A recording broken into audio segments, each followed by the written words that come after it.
Shalom saudara yang dikasih Tuhan, berjumpa lagi bersama saya Cindy Melvin di dalam acara Mutiara Firman yang akan dibawakan oleh Pendeta Cornelius Midek dari International Livingstone Church. Namun sebelumnya, mari kita saksikan kesaksian yang indah dari saudara Jonas dan kawan.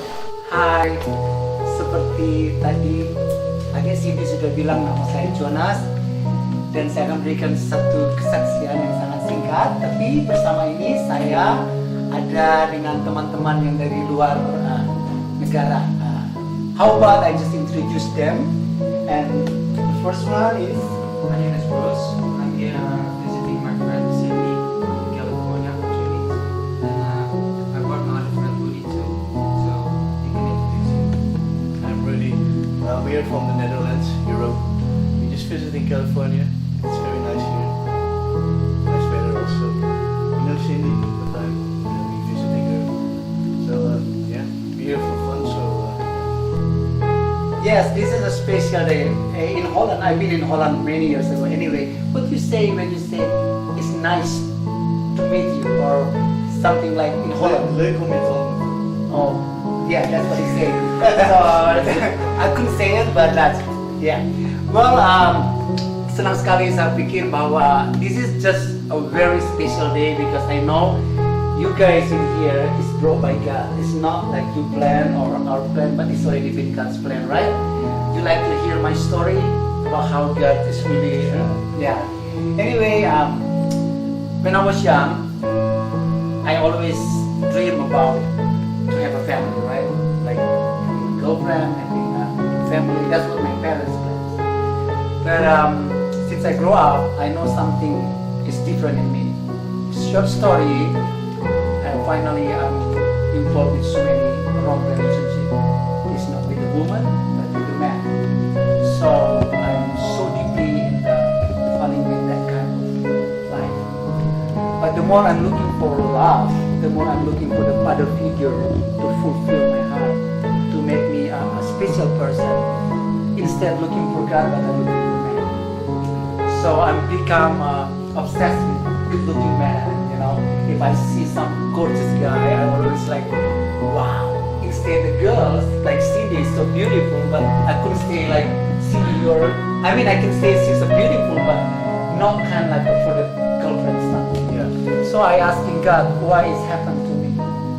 And the more I'm looking for the love of the man, the more depressed I am. The more I'm kind of like I don't know, I'm just emptiness. So I think it's something wrong with me. And maybe you guys shocked when I say that, right? But yeah, I know that. But for me, it's kind of like, I know kind of like people say, you know, it's okay to be gay, it's okay. Which is, I agree, you know, it's okay, it's their life choice. But for myself, I know that I really want to be somebody who pleasing God. Who I want to be able to express to my friend that, you know, living with the Lord is better than looking for God. That's just me. If somebody like to live that kind of lifestyle, it's their choice. But my story, you know, is really, I wanna really change. I really wanna, even though I'm not gonna be with the girl or with the boy, but I just wanna be living by myself, but really pleasing God. You know, I just really wanna give God the glory of my life. That's why when I accept Jesus, and I think media is also really helping me to walking in the light, to walking with Jesus. So now you know my story, my life story. I think you're not gonna see me last, right? When you know that I was, you know. So yeah. But I really think that since I met God, I think I don't really need man to fulfill my life because I think God is the one I'm looking for since many years. And yeah, so from this time, because I already gave my little story to you guys, and I think I like to sing a song with my brother and sister, and you know, like Cindy, can you join us together? Maybe you can bring your guitar or whatever. Where's We're my gonna sing guitar? together. Where's my guitar? Yeah. So yeah, actually this song is kind of like a living testimony for me because when I'm weak I feel like I have nobody care for me. I have God, Cindy. I have God, Bruce, you know. And I believe both of you, whatever that you is going through as a young person, I know you have your own struggle, right? Your own different way, yeah. But I believe when you believe in God, I believe in our Lord Jesus, I think He will be able to help you guys. And no matter you can enjoy your youth, you can enjoy your younger thing, you can do music, whatever, but just keep believing, you know, asking God to help you. That's it. Okay, this is my short story, then we're gonna sing a song, Give Thanks.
Kita berjumpa lagi dalam acara Mutiara Firman Tuhan bersama saya Pendeta Cornelius Midek dari Gereja Living Stones. Dan saat ini saya mau sharing tentang bagaimana cara menghadapi badai kehidupan. Kita bisa belajar dari firman Tuhan yang terambil dari kitab Kisah Para Rasul, yaitu pasal 27. Ya, ayatnya cukup panjang, tapi saya akan ambil sebagian saja dan sisanya saudara bisa baca sendiri di rumah. Judul perikop ini adalah Paulus berlayar ke Roma, dan saya langsung lompat saja, saya ambil ayat 10 sampai 15, demikian bunyi firman Tuhan. Paulus berkata demikian, "Saudara-saudara, aku lihat bahwa pelayaran kita akan mendatangkan kesukaran dan kerugian besar. Bukan saja bagi muatan dan kapal, tetapi juga bagi nyawa kita." Ayat 11, tetapi dikatakan perwira itu lebih percaya kepada jurumudi dan nahkoda daripada kepada perkataan Paulus. Ayat 12, karena pelabuhan itu tidak baik untuk tinggal di situ selama musim dingin, maka kebanyakan dari mereka lebih setuju untuk berlayar terus dan mencoba mencapai kota Phoenix untuk tinggal di situ selama musim dingin. Kota Phoenix adalah sebuah pelabuhan pulau kereta yang terbuka ke arah barat daya dan ke arah barat laut. Ayat 13 dikatakan demikian, pada waktu itu angin sepoi-sepoi bertiup dan dari selatan mereka menyangka bahwa maksud mereka sudah tentu akan tercapai. Mereka membongkar Saul lalu berlayar dekat sekali menyusur pantai Kreta. 14, tetapi tidak berapa lama kemudian turunlah dari arah pulau itu angin badai yang disebut angin timur laut. 15, kapal itu dilandanya dan tidak tahan menghadapi angin haluan, karena itu kami menyerah saja dan membiarkan kapal kami terombang-ambing, dan seterusnya, saudaraku ya. Nah, intinya begini saudaraku, Paulus itu sebagai seorang tahanan akan diadili di Roma. Nah, di dalam perjalanan itu, sebelum di Roma, Paulus ada di Alexandria. Ya, Alexandria itu setahu saya di Mesir. Dan pada zaman itu Mesir itu penghasil gandum yang baik di dunia. Jadi ada kapal yang akan bawa gandum ke Roma, ya, ke Italia. Dan di Alexandria itulah Paulus ganti kapal. Dia naik dari Alexandria lalu mau pergi ke Roma, ya, untuk diadili. Nah, kita mencatat, saudaraku, sebelum melakukan perjalanan itu, Paulus sudah ingatkan bahwa aku lihat bahwa pelayanan kita akan mendatangkan kesukaran. Bukan hanya bagi kapal itu, tapi juga bagi nyawa kita. Jadi Paulus sudah ingatkan tentang itu, tapi kita mencatat bahwa mereka tidak percaya sama Paulus, tapi mereka lebih percaya sama jurumudi, sama nahkoda. Kenapa? Memang secara logika Paulus mana tahu tentang pelayaran. Ya, tentu nahkoda kapal, kapten kapal itu lebih hebat karena dia mungkin punya sertifikat, punya jam terbang berlayar. Jadi, tentu mereka lebih percaya sama nahkoda kapal daripada Paulus seorang hamba Tuhan. Ya. Tapi apa yang terjadi waktu mereka berlayar? Sepertinya angin sepoi-sepoi, no problem, everything's okay. Tapi setelah itu kita berkata mulai ada angin badai, ada angin sakal, ada angin timur laut yang begitu mengerikan sehingga kapal mereka terombang-ambing dan seterusnya.